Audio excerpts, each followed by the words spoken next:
when Zeppelin first came back from America and were the big new thing, they were playing a gig at some stately home up near Stafford or somewhere around that. I can't remember exactly where it was.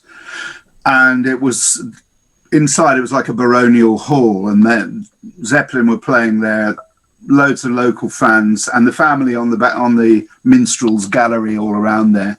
And John and the rest of the band were having a bit of a fight at the time, so they'd all turned up in separate vehicles.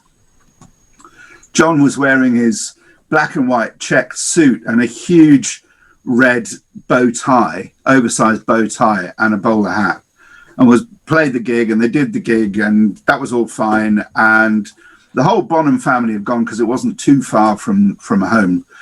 They went back to try and find John, and all they could hear was this screaming and shouting and chairs flying, furniture being smashed, and God knows what else. And John, who was many sheets to the wind, came hurtling out of the dressing room, raced down the corridor, jumped into his Rolls-Royce Silver Shadow, spun it round on the gravel in the courtyard around the back of the house, and then disappeared up the driveway as fast as he could possibly go.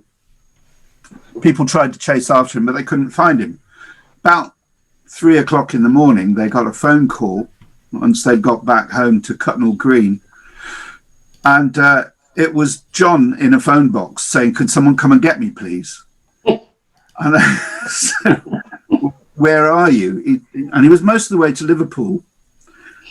He'd gone out in such a bad mood that he'd hit the motorway going in the wrong direction and kept heading north until the fuel ran out on his Rolls Royce.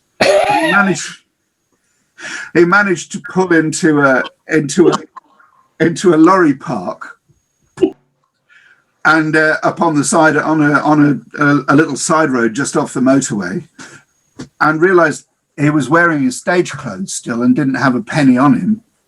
So he thought he'd go and knock on one of the truck drivers' windows, because they'd be sleeping in there, and see if he could borrow 2p so he could phone up his family to come and get him.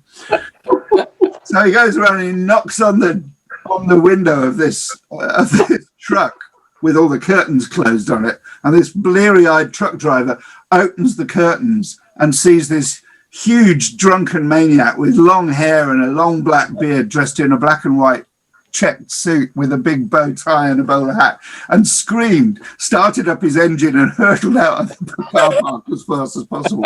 And it took him a few trucks before he got the 2p to make the phone call.